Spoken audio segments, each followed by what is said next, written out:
be me. Finally, how do you continue to defy logic, as Kerry Davis talked about, at your age, and be at the top of the level? Not only fighting, but fighting at such a high level. Well, first of all, you only can fight with so many fights in your life. And if I got to fight logic, logic already got me because it's giving me a battle. I don't have to fight logic because why? It's because lifestyle and because of what I invested in myself in the bank and my health, which is a different bank. You don't have to fight when you invest early. And so there's no fight where I'm at. Logic, Father Time, the clock is always going to tick. Whether you sit in the bed all day, don't take a punch, but it will tick. I'm just something different in an era that is not really appreciated until it's all over. And it's nothing personal. You normally miss when you're gone. But they're going to have a lot to talk about when I do eventually leave. But it won't be April 28th. Finally, I guarantee you that. Finally, where does Chad Dawson rank among the opponents you faced in your career? Age-wise or talent-wise? Talent-wise. I don't know. I was only in there for a round and a half. Thanks. For those of us in the back, can you just lift your hat up just a little so we can see you back here? Coming out. Yeah, we want to see that face.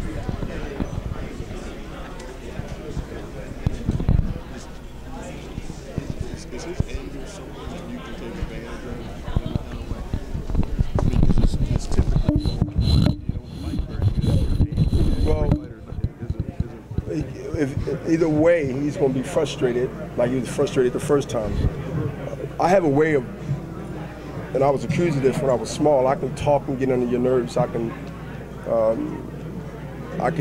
instigate in a way to get under your nerves, but I also can keep my mouth shut and do things in the ring that will frustrate you. Richard said it best. Richard said what most people seen that understand the game of boxing. It's 99% mental, and he's not mentally tough. It doesn't mean that he don't have talent. It doesn't mean that he don't have heart. But a mental toughness is a toughness where things is not going your way, and you still got 6, 7, 8 more rounds to go through. How do you have confidence and patience in yourself to make that happen in spite of you getting your ass kicked for the first 3 rounds? That is a mental that you don't have to fight with if you're already conditioned to be able to handle that. And so his frustrations and his misses more than he hit me in the first round and a half made him frustrated. And when a person is frustrated, they can and they will be dangerous in a lot of ways. They're dangerous to do anything that's not expected. We've seen that.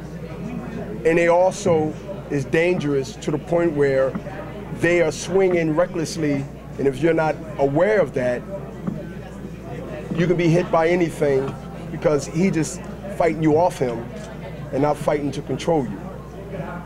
So frustration is in his character. If you got knowledge to exploit that, then you will see in this fight, whereas the round goes, Bernard mentally and now physically is taking him apart. I have displayed that. I have diagnosed that something that he can't fix overnight. That takes time, fights, and it also take going through it with other fighters and then learning how to train yourself not to be that way. But right now, he's a reckless guy mentally, and you have to exploit that to make him be that way come fight night. And he's an easy guy to diagnose, and he's an easy guy to bring that out of. To bring it out of. This is some people, that's just their nature. Some can function with it, some can't function with it. He can function with it, but not long term. So this is a fight that you take advantage of that, and in the later rounds it manifests, that frustration manifests itself how with regard to him, if you get the fight in the later rounds?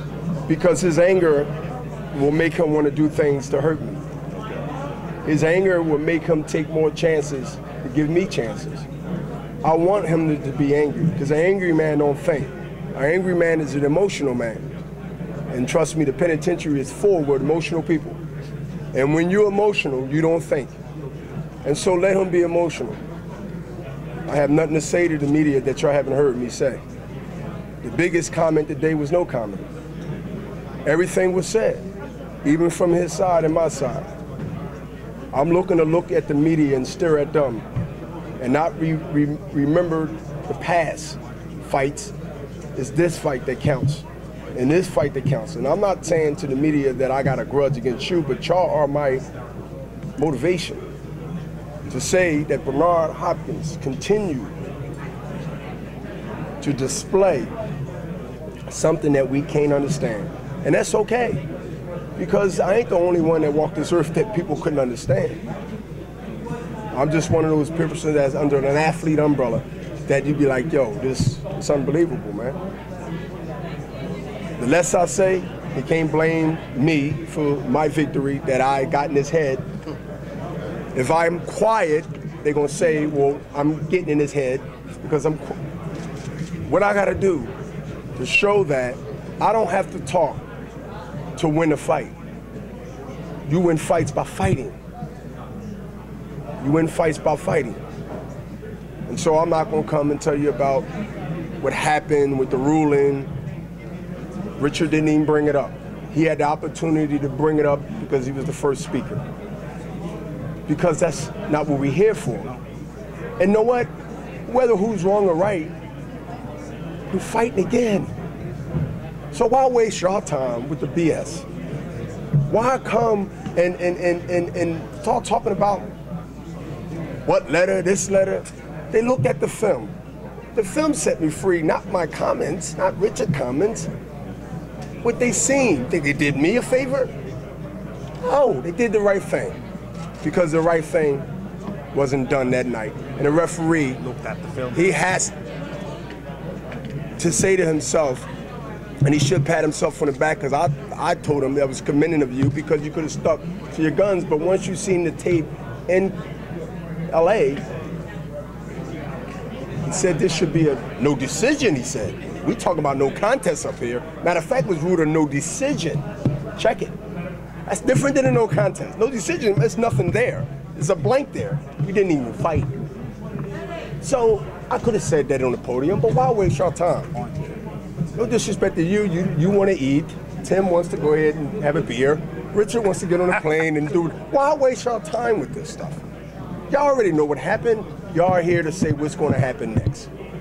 And that's why I'd rather do my press conference talk right here to tell y'all that I didn't want to waste y'all time on that. So that's where we at. How are you going to respond to him if he comes out angry, frustrated, disturbed? How are you going to react to that? Give him some medication. He's saying that, that was a great question. You just don't get one or two answers to it. You give the medication to the patient that's angry and frustrated. Doctors deal with it every day. Just become a doctor. Give him his aspirins, give him his medication, calm him down.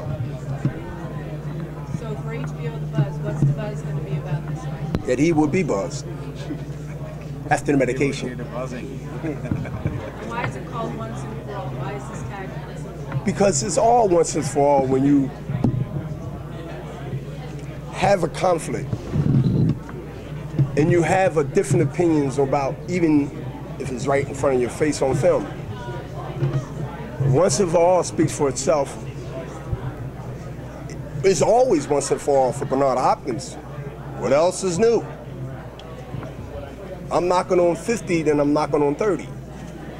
So it's always been one for all. For me, for the last, if you look at the boxing life in boxing, the last 10 years has been once and for all for Bernard Hopkins. There's so much once and for all. They don't even say once for all for me personally, they say all for one. What do you have to prove now on this fight? Is this the last big one for you, or what do you have left to prove? I like you until you start talking that. Because now you want me to look into something that is unsure, and even like, how can I actually say before I go to that job and get the job what I'm gonna do next? I'm gonna show up to work. I'm gonna do what I have to do, and then y'all come up when the victory is granted that he can do whatever he wants to do. I write my own ticket at this stage of my career, what I want to do. You don't prepare for the ultimate challenge to me. Is a challenge. And prepare for tomorrow. Because I'm willing to let tomorrow not be here to win that fight. So to look in the distance before this challenge is taking place will be trying to be somebody looking foresight. I am a guy that look for the future. But at this stage as an athlete, as a fighter, as someone that understands that, Bernard, don't you know it's do or die? When you got that reserve memory that what you're gonna do after, whether you're gonna keep going or this and that, I can't operate. My plan for now is today is once the title, all for one. They didn't say nothing about tomorrow. The title, all for one. This is it. Is this do or die for you? It's always do or die for me. It's do or die for me 24 years when I left the penitentiary with 9 years parole with 30 felonies and 25 years old with a GED. All for one, are you kidding me? One for all. It's for me. So what else is new? Again, this has been said over 20 years, 2 decades. Everything that you said has always been something I've dealt with for so many years, personal and professional. I'm immune to that type of, I'm not going to say pressure, but challenge. Bernard, where do you rank yourself as one of the greatest Philadelphian fighters of all time? There's never been a bad fighter to come out of Philly. I can't put myself in a position where I rank myself high or low, because then I'll be doing someone else's job. When the record reflects, when time passes, what I did, what Joe Frazier did, what Benny Briscoe did, what Georgie Benton did, then historic people that have their opinion, why not have fun and let them debate about where I belong at in history when I'm really old and gray and definitely can't fight no more? And sit back and enjoy the conflict between where I belong at. I don't think any athlete should place himself in history himself. I think that history itself and experts or historic people, the Burt Sugars, the Tim Smith, the boxing people that know about sports and boxing, to be able to have that roundtable conversation where Bernard Hopkins belong at, where Oscar De La Hoya belongs at, where Shane Mosley belongs at, where Tito Trinidad belongs at. That's my job, is to sit back and let them figure it out. But I'm gonna make sure that I'm gonna give myself the best chance to be a one ballot for anything that I'm inducted into, and that's the Hall of Fame. See, I don't want no conversations, if I can help it, by my deeds and what I accomplish. When my name come up for discussion about where my place at in history, I want it to be a debate, but the debate gonna be how quick we get him in. Not to debate whether he belongs there. So that's work. So I'm raising the bar so high that it won't be any dispute where I belong. 2 weeks ago, I interviewed Roy Jones Jr. He says you was the hardest fight he's ever had, the most difficult. What was your hardest fight, Bernard? In the ring? In the ring. Segundo Mercado in Quito, Ecuador. Knocked down twice early in the fight. Fought my way back to a 12-round draw in Ecuador, fighting the Ecuadorian in 1994.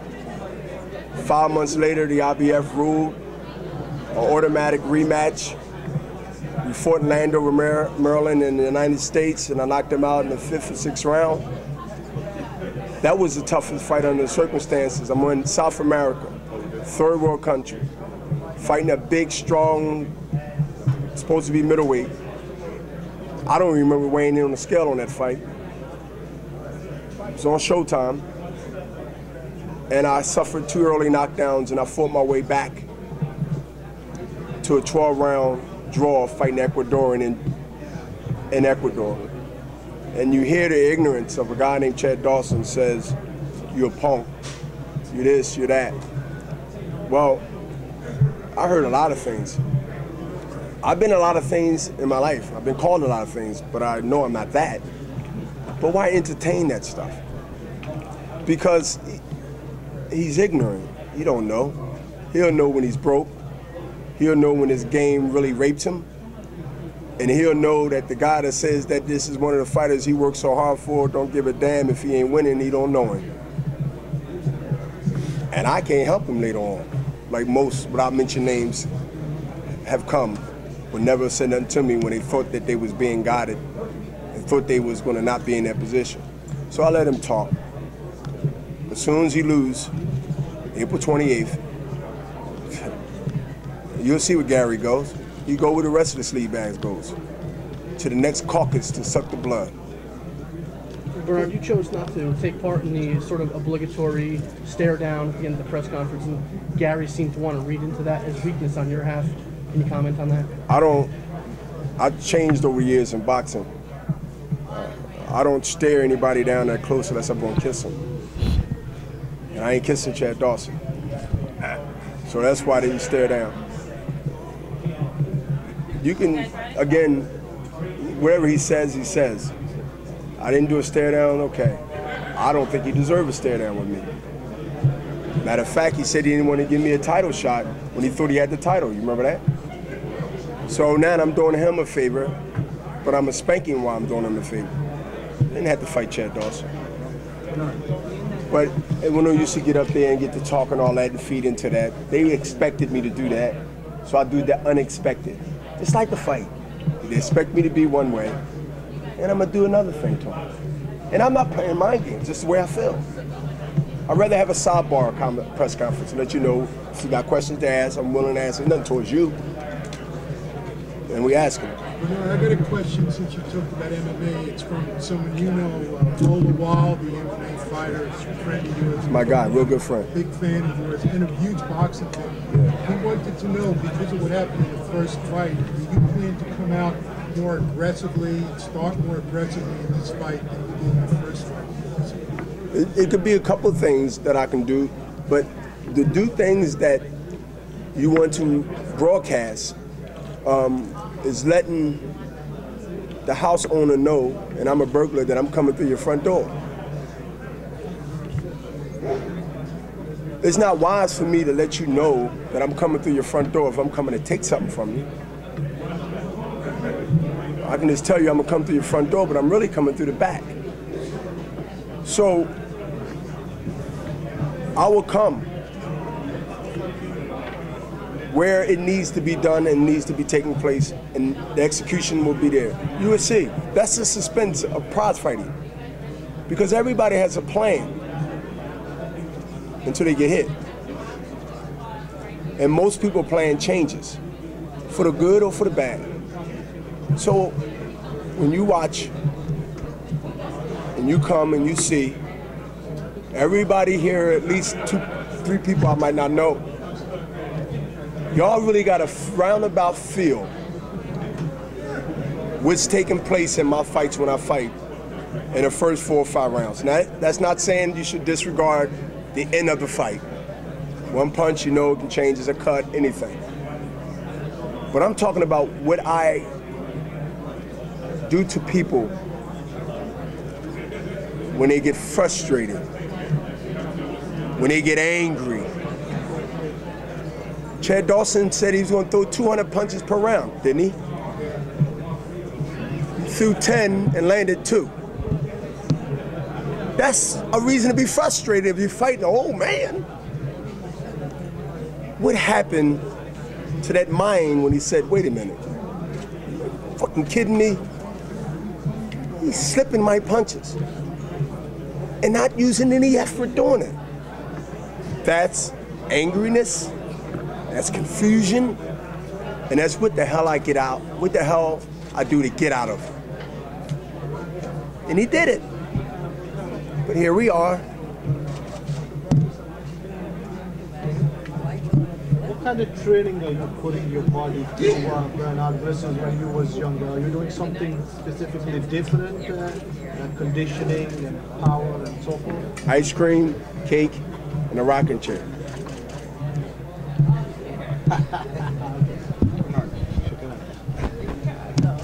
of your status, legend of the game. Does it anger you for Chad to throw these taunts at you on stage? He's trying to learn from the best. I should better take my own medicine.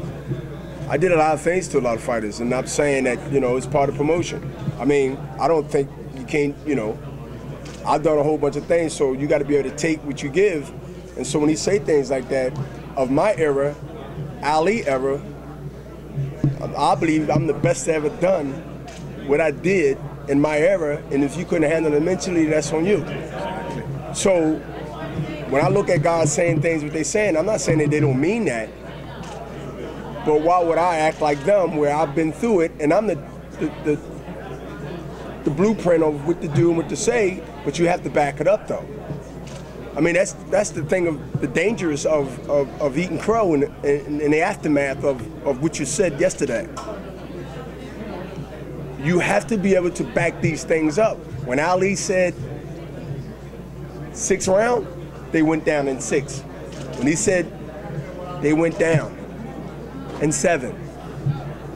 When you make statements like that, you gotta understand that everybody here in front of me right now is waiting to say, you said you was gonna do that, you said you was gonna do that. Y'all wanna be there to counteract that prediction. So, it takes a really bold, determined, professional person to go out and mean what he say and do what he say. Very few people can do that. I believe my record has, I believe I'm more successful in saying these than non-successful. Hey Bernard, in the back room they're saying right now that guy faked his shoulder injury. In the back room they said that? And they're saying that. Never talk to a person in the back room. That's a Philly move. The back room is never good. That's like back alley. That's where Kelly put us. That's where Kelly put us. No, you went if he said that in the back, if he said that in the back room, and no, we're laughing at what you said. I'm not laughing at you, right?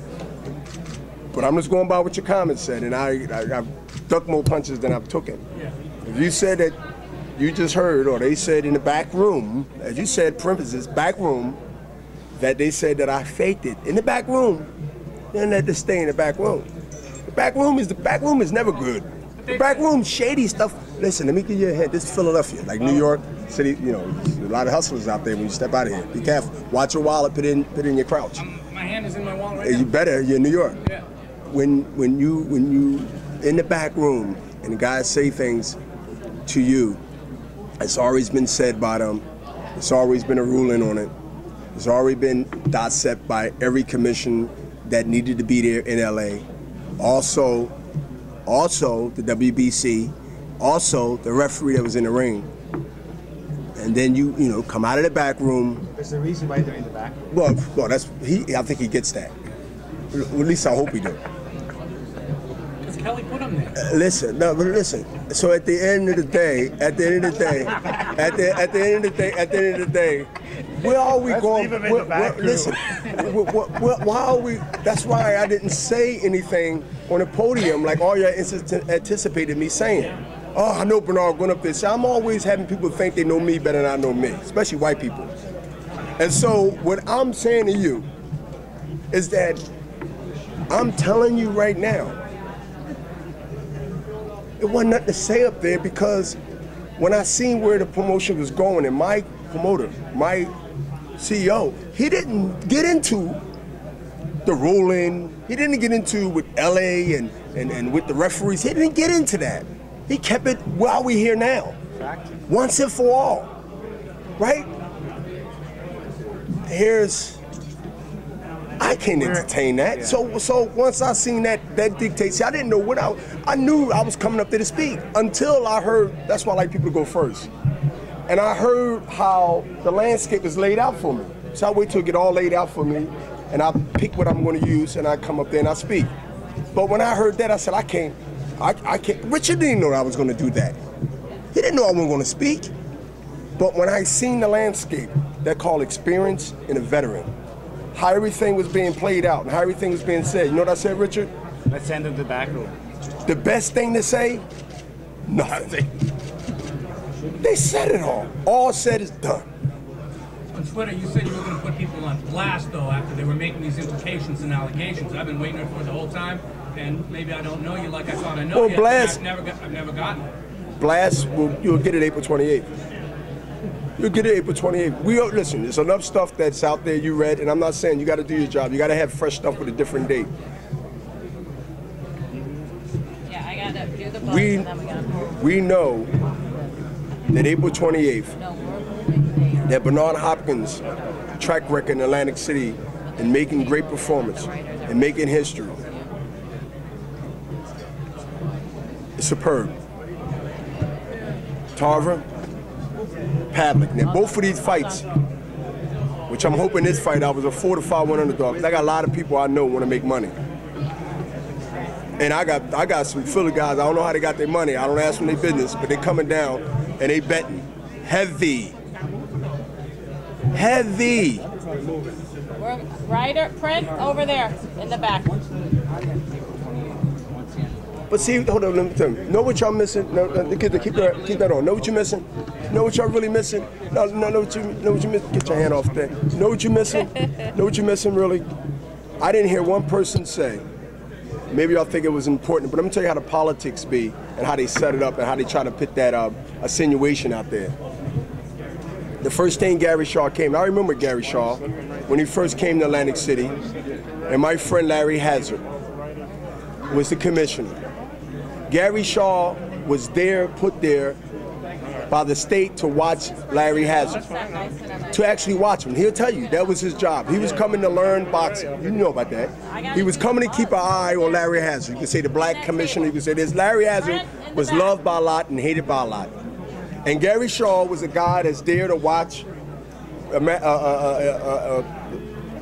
Larry Hazard, and he fell in love with boxing the same way that Bob Arum was an accountant, lawyer, and then he seen what was going on, and he said, man, I'm gonna be a promoter.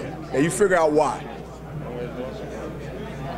He come in as a guy that's an eyes and ears and watch for state. And he see how wide open it is, how you can do things in boxing that's, in this time, that it should be outdated in the 50s when Joe Louis is fighting, that goes on. So quit that job and became a promoter, go figure, or manager. Okay, I know why. It's that easy? His friends, he says, that I have in Jersey. Listen to what he's trying to establish. I have a great relationship in Jersey with the commissioner. So he's kissing ass, but he's been kissing ass for 4 weeks. I got the phone call. Can't mention no names where I got it from. So he's already trying to now to kiss ass and always his favors that he thinks he's going to get. You know, he can't, but he let y'all know, but nobody caught it here. He went up on the podium and he wanted to let y'all know, I'm always planning and thinking too, but I'm already a month ahead of him when I knew the fight was going to be in Atlantic City. I already had my calls coming in. Bernard, he's down here working his ass off already. I said, I know he is. I gotta do the buzz. He's down there because, you know, he's right out of Jersey. He got the office now. So he figured, yeah, my great relationship. So he's trying to establish favors now. He's trying to establish the politics now that Gary Shaw wanted to let y'all know. But nobody here caught that. Y'all probably thought it wasn't no big deal. But it is at high stakes poker. It is in high stake poker. And in high stake poker, it ain't just about who wins and physically in that ring. It's about the politics. It's about if he gets his ass kicked and he stands up, do we find a way, because of my previous relationship, as he says, my friends, listen to a person speak and talk, he'll tell you how intelligent he are, and he actually will tell you his plan. And he'll tell you what he's capable of trying to do. So I just wanted to bring that to your attention for whatever it is. It was important for him to tell y'all that. I recognize why it was, because of my information. If he wouldn't have said that, I wouldn't have said what I'm saying now. But because of my information before this press conference, and he said that, I said, whoa, my guys are accurate. 99% of everything that goes on in this world is politics first and action second. I don't care what the fuck you do.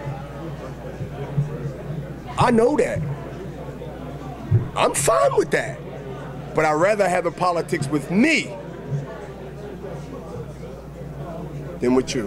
What you want? Buzz? We gotta go through the buzz and then no. If you want more, he's gonna go over and talk to the writers after he does